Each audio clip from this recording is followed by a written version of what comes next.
Hi friends, நாம் இப்போ நம்மளுடைய சேனலில் எங்களுடைய குலதெய்வ கோயிலுக்கு நாங்கள் போனதையும் அங்கே பொங்கல் வச்சு குலதெய்வத்தை வழிபட்டதையும் நாம் பார்க்க போகிறோம். குலதெய்வம் அப்படிங்கிறது ஒவ்வொருத்தருக்கும் பார்த்திங்கன்னா மிக முக்கியமான ஒரு தெய்வம். நம்ம எந்த தெய்வத்தை கும்பிட்டாலும் பார்த்திங்க அப்படின்னா நம்மளுடைய குலதெய்வம் தான் ஃபஸ்ட்டு நமக்கு அருளினை கொடுக்கக்கூடியது. மற்ற எல்லா தெய்வ வழிபாடுகளை விட பார்த்திங்கன்னா நம்மளுடைய குலதெய்வ வழிபாடு அப்படிங்கிறது நமக்கு அதிகப்படியான பலன்களை பெற்றுத்தரும். பெரும்பாலும் பார்த்திங்க அப்படின்னா நிறைய பேர் குலதெய்வம் ஒரு சின்ன தெய்வம் அப்படின்னு சில பேர் அலட்சியமாக கும்பிடாமல் விட்டுருவாங்க. ஆனால் பார்த்திங்க அப்படின்னா நம்ம குலதெய்வத்தை கும்பிட்டு வரும்போது நம்ம குடும்பத்தில் நல்ல ஒரு தெய்வீக ஆற்றலையும் நமக்கு எல்லா விதத்துலேயும் பார்த்திங்கன்னா வெற்றியையும் கொடுக்கக்கூடியது நம்மளுடைய குலதெய்வம் தான்.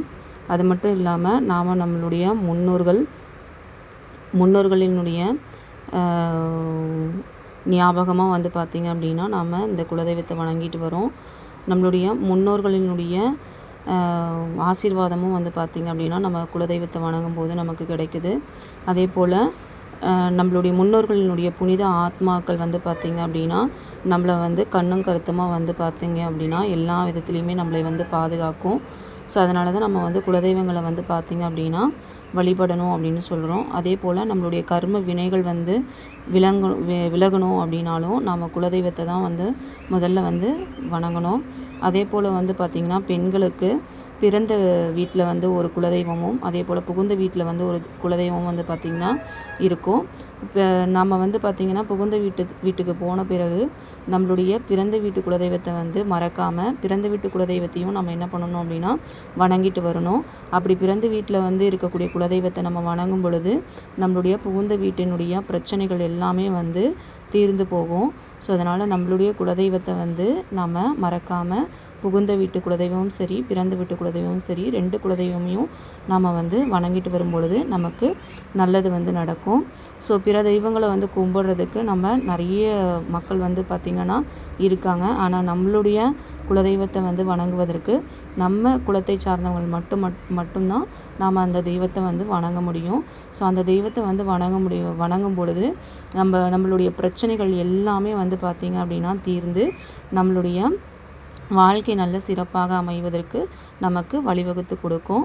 ஸோ அதனால் எல்லா மாதத்திற்கு ஒரு முறையாவது நம்ம என்ன பண்ணணும் அப்படின்னா குலதெய்வ கோயிலுக்கு போய் பௌர்ணமி நாட்களில் அதே போல் அமாவாசை நாட்களில் போய் நம்ம குலதெய்வத்தை வழிபட்டு வரும் பொழுது நமக்கு எதிர்பார்த்த எல்லா பலனும் பார்த்திங்கன்னா அந்த குலதெய்வம் நமக்கு தரும். ஓகேங்களா? நாம் இன்றைக்கி எங்களுடைய குலதெய்வ கோயிலுக்கு போய் நாங்கள் பொங்கல் வச்சு நாங்கள் அம்மாவை வழிபட்டு வந்தோம். எங்களுடைய குலதெய்வம் கோயில் பார்த்திங்க அப்படின்னா எங்கே இருக்குது அப்படின்னா சங்ககிரியிலேருந்து திருச்செங்கோடு போகிற வழியில் பார்த்திங்க அப்படின்னா பால்மடை அப்படிங்கிற ஒரு ஊர். பால்மடையில் இறங்கி பார்த்திங்கன்னா உள்ள அம்மாபாளையம் அதாவது ராஜபாளையம் அப்படின்னு சொல்லக்கூடிய ஒரு கிராமத்தில் தான் பார்த்திங்கன்னா எங்களுடைய குலதெய்வ கோயில் அமைஞ்சிருக்கு. நாங்கள் இன்றைக்கி கோயிலுக்கு போய் பொங்கல் வச்சு அம்மாவை வீரமாத்தி அம்மனை நாங்கள் வழிபட்டு வந்தோம். வீரமாத்தி அம்மன் மட்டும் இல்லை, அங்கே எங்களுடைய கருப்பண்ணாரும் பார்த்திங்கன்னா எங்களுக்கு குலதெய்வமாக விளங்குறாரு. அதே போல் கன்னிமார் சாமியும் பார்த்திங்கன்னா எங்களுக்கு குலதெய்வமாக விளங்குறாங்க. இன்றைக்கி நாங்கள் நல்லா ஹாப்பியாக போய் பொங்கல் வச்சு அம்மாவுக்கு பார்த்திங்கன்னா படையல் போட்டு நாங்கள் வழிபட்டுட்டு வந்தோம். ரொம்ப சிறப்பாக இருந்துச்சு. எல்லாருமே பார்த்திங்க அப்படின்னா குலதெய்வத்தை எந்த விதத்துலேயும் எந்த சூழ்நிலையிலையும் பார்த்திங்க அப்படின்னா கைவிடாமல் குலதெய்வத்துக்கு போய் நம்ம என்ன பண்ணணும் அப்படின்னா நம்மளால் முடிஞ்ச ஒரு பூஜையை பண்ணி நம்ம கும்பிட்டு வரணும். அதே போல் நம்மளுடைய அடுத்தடுத்த சந்ததியினருக்கும் பார்த்திங்க அப்படின்னா குலதெய்வம்னா என்ன, குலதெய்வத்தை கும்பிட்றதுனால என்ன மாதிரியான முக்கியத்துவம் இருக்குது அப்படிங்கிறதையும் நாம் சொல்லி நம்மளுடைய அடுத்தடுத்த தலைமுறைகளுக்கு அதை நம்ம சொல்லணும். இல்லை அப்படின்னா சில காலங்களில் என்னாகும், குலதெய்வத்தை வழிபடக்கூடிய ஒரு முறையே இல்லாமல் போயிடும்.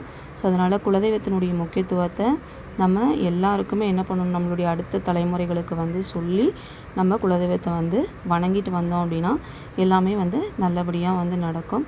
நம்ம எந்த ஒரு சிக்கலில் இருந்தாலும் சரி முதல்ல பார்த்திங்க அப்படின்னா நம்ம நம்மளுடைய குலதெய்வத்தை வந்து நாம் வணங்கணும். ஒவ்வொரு குலதெய்வத்துக்கும் வந்து பார்த்திங்கன்னா ஒவ்வொரு மாதிரியான முறையில் வந்து பார்த்திங்கன்னா படையல் போடுறது, விசேஷம் பண்ணுறது எல்லாமே வந்து பண்ணுவாங்க. ஸோ எங்களுடைய குலதெய்வம் வந்து பார்த்திங்க அப்படின்னா வீரமாத்தி அம்மன், கருப்பன்னார், கன்னிமார் சாமி. அதே போல் உங்களுடைய ஒவ்வொரு குலதெய்வம் சாமிக்கும் வந்து பார்த்திங்கன்னா அவங்கவுங்களுடைய முன்னோர்களினுடைய வழிபாடுகள் ஒவ்வொரு முறையாக இருக்கும். ஸோ நாங்கள் இதில் வந்து பார்த்திங்கன்னா அம்மாவுக்கு வந்து படையல் போட்டது இதெல்லாமே நாங்கள் எதுவுமே ஷூட் பண்ணலை. ஸோ அந்த மாதிரி பண்ணக்கூடாது அப்படின்னு சொன்னதுனால நாங்கள் பண்ணலை. வெளியில் நாங்கள் பொங்கல் வச்சது நாங்கள் வந்து இறுதியாக சாமி கும்பிட்டு வெளியில் வரும்போது உங்களுக்கு ஒரு கிளிப் வந்து எடுத்து கொடுத்துருக்கோம்.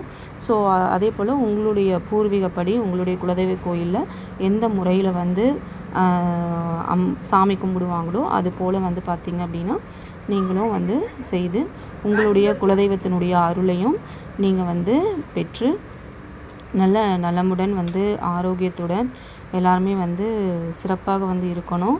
ஸோ குலதெய்வத்தை எந்த விதத்துலேயும் நம்ம என்ன பண்ணக்கூடாது அப்படின்னா விடக்கூடாது. குலதெய்வத்தை மட்டும்தான் நம்ம வந்து முதல்ல வந்து கும்பிடணும். நமக்கு ஒரு கஷ்டம் அப்படின்னா முதல்ல வந்து வரக்கூடிய தெய்வம் வந்து குலதெய்வம் தான். ஸோ அதனால் குலதெய்வத்தை எல்லாருமே வந்து சிறப்பாக வந்து பார்த்திங்க அப்படின்னா போய் கும்பிட்டு வாங்க. உங்களுடைய பிரச்சனைகளை முதல்ல உங்களுடைய குலதெய்வத்துக்கிட்ட சொல்லுங்கள். கண்டிப்பாக அந்த பிரச்சனைக்கு வந்து தீர்வு வந்து உங்களுடைய குலதெய்வம் வந்து உங்களுக்கு கொடுக்கும்.